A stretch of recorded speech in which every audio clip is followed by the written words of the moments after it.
ભાવનગરમાં બ્રાન્ડેડ વિદેશી દારૂની બોટલમાંથી 7 લોકોએ એવું તે શું પીધું કે તેમના મોત થઈ ગયા? ભંગારની ખાલી બોટલો, કલર, સિરપ અને કેમિકલ. ભાવનગરમાં કેવી રીતે ચાલતું હતું આ નકલી દારૂ બનાવવાનું કાળું કારનામું? આ ઝેરી દારૂ કાંડ પાછળ કોણ છે અને શું પોલીસ હવે આ નકલી દારૂના સમગ્ર નેટવર્કના મોટા માથાઓ સુધી પહોંચી શકશે? નમસ્કાર દર્શક મિત્રો, હું સાહિન @ગુજરાતમાં આપનું સ્વાગત છે. ગુજરાતમાં કાગળ પર કડક દારૂબંધી છે, પરંતુ વાસ્તવિકતા એ છે કે અવારનવાર ઝેરી દારૂ કે લઠ્ઠા કાંડના નામે કેટલાક લોકો પોતાના જીવ ગુમાવે છે. સામાન્ય રીતે અત્યાર સુધી આપણે દેશી દારૂ પીવાથી લોકોના મોત થયા હોવાના કિસ્સાઓ સાંભળ્યા છે, પરંતુ ભાવનગરમાંથી એક એવી અત્યંત ભયાનક અને ચોંકાવનારી ઘટના સામે આવી છે જેણે સમગ્ર રાજ્યના પોલીસ તંત્ર અને સરકારને ઊંઘમાંથી જગાડી દીધા છે. મીડિયા અહેવાલોમાંથી પ્રાપ્ત માહિતી મુજબ ભાવનગરમાં બ્રાન્ડેડ અને વિદેશી દારૂ એટલે કે IMFLની બોટલમાં નકલી અને ઝેરી દારૂ પીવાથી અત્યાર સુધીમાં 7 જેટલા લોકોના કરુણ મોત નીપજ્યા હોવાનું સામે આવ્યું છે, જ્યારે 22 જેટલા લોકો હોસ્પિટલમાં સારવાર હેઠળ છે. ભંગારની ખાલી બોટલો, બનાવટી સ્ટીકરો, કલર, સિરપ અને ઘાતક કેમિકલના મિશ્રણથી આ ઝેર કેવી રીતે તૈયાર કરવામાં આવતું હતું? આ સમગ્ર ઘટનામાં પોલીસ તપાસ ક્યાં પહોંચી છે અને કયા કાળા કારોબારીઓની ધરપકડ કરવામાં આવી છે તેની તમામ માહિતી આજે આપણે વિગતવાર જાણીશું. મીડિયા અહેવાલોમાંથી પ્રાપ્ત માહિતી અનુસાર આ સમગ્ર ભયાનક બનાવની શરૂઆત ભાવનગર જિલ્લાના ખરકડા ગામમાંથી થઈ હતી. 16 ઓગસ્ટે કેટલાક સ્થાનિક યુવાનો અને ગ્રામજનોએ વર્તેજ પોલીસ સ્ટેશન વિસ્તારમાં સક્રિય એક સ્થાનિક બુટલેગર પાસેથી કોઈ જાણીતી બ્રાન્ડની વિદેશી દારૂની બોટલ ખરીદી હતી.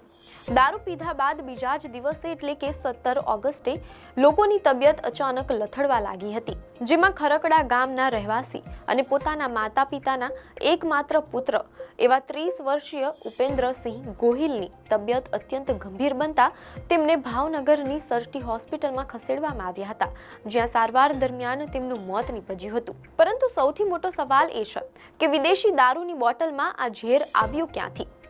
મીડિયા અહેવાલોમાંથી જાણવા મળેલ છે કે ભાવનગર જિલ્લા પોલીસ વડા નિતેશ પાંડે અને IGP RV અસરીએ આપેલી વિગતો મુજબ આ કોઈ અસલી વિદેશી દારૂ ન હતો, પરંતુ ભંગારના સામાનમાંથી બનાવાતું અત્યંત જોખમી રેકેટ હતું.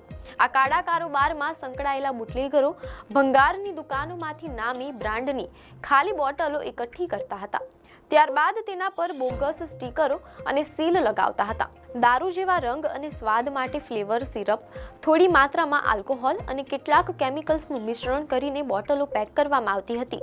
પોલીસને શંકા છે કે આ વખતે કેમિકલના મિશ્રણનું આ ફોર્મ્યુલા ઊંધું પડી ગયું અને મિશ્રણ અત્યંત ઝેરી બની ગયું, જેણે દારૂડિયાઓ માટે કાળનું રૂપ ધારણ કરી લીધું. ફોરેન્સિક સાયન્સ લેબોરેટરી એટલે કે FSLની ટીમે સેમ્પલ લઈ વૈજ્ઞાનિક તપાસ શરૂ કરી છે.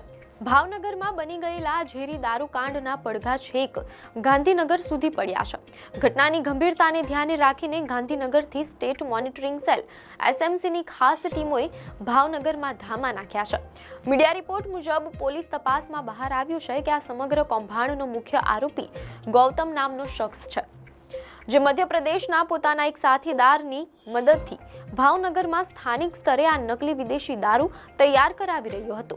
પોલીસે અત્યાર સુધીમાં બોટલોની સપ્લાય ચેઇન સાથે સંકળાયેલા 4 મુખ્ય બુટલેગરો સહિત 10 થી વધુ શંકાસ્પદ લોકોને રાઉન્ડ અપ કર્યા છે, તેમ અહેવાલોમાંથી જાણવા મળેલ છે. તંત્ર દ્વારા જાહેરમાં અપીલ પણ કરવામાં આવી છે કે જે કોઈ લોકોએ આ ચોક્કસ બ્રાન્ડનો દારૂ પીધો હોય, તેઓ ભલે સ્વસ્થ અનુભવતા હોય તો પણ તાત્કાલિક ડોક્ટરી તપાસ કરાવે.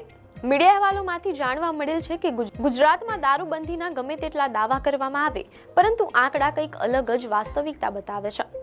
મીડિયા અહેવાલોમાંથી જાણવા મળેલ છે કે માર્ચ 2026માં ગુજરાત વિધાનસભામાં રજૂ કરવામાં આવેલા અધિકૃત આંકડા અનુસાર છેલ્લા 2 જ વર્ષમાં રાજ્યની રાજસ્થાન અને મધ્યપ્રદેશ સહિતની ચેકપોસ્ટ પરથી ₹42 કરોડથી વધુનો ગેરકાયદેસર દારૂ પકડાયો છે.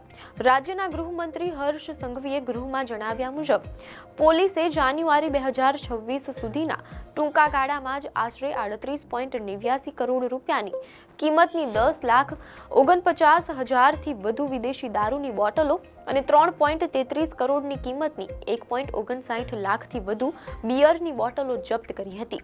આ આંકડા દર્શાવે છે કે રાજ્યમાં દારૂનો ઘૂસણખોરીનો વેપાર કેટલો ફેલાયેલો છે. પરંતુ હવે દેશી લઠ્ઠા કાંડ બાદ બ્રાન્ડેડ બોટલમાં નકલી અને ઝેરી દારૂ વેચવાનું આ નવું દૂષણ પોલીસ તંત્ર માટે બહુ મોટો પ્રશ્નાર્થ બની ગયું છે. ભાવનગરની આ કરુણ ઘટનાએ ફરી એકવાર સાબિત કર્યું છે કે ગેરકાયદેસર દારૂના કાળા કારોબારીઓ પોતાના સ્વાર્થ અને કમાણી માટે લોકોના જીવ સાથે રમત રમવામાં જરાય અચકાતા નથી. ભંગારની બોટલોમાં ઝેરી કેમિકલ ભરીને તેને અસલી વિદેશી દારૂ તરીકે વેચવું એ માત્ર ગુનો નથી, પરંતુ એક પ્રકારનો નરસંહાર છે. હાલ તો પોલીસે ગાંધીનગર એસએમસી અને એફએસએલની મદદથી તપાસનો ધમધમાટ શરૂ કર્યો છે અને આરોપીઓની ધરપકડ થઈ રહી છે. પરંતુ સવાલ એ થાય છે કે વર્તેજ વિસ્તારમાં ખુલ્લેઆમ દારૂ વેચનારા આ બુટલેગરો પર અગાઉ સ્થાનિક પોલીસની નજર કેમ ના પડી?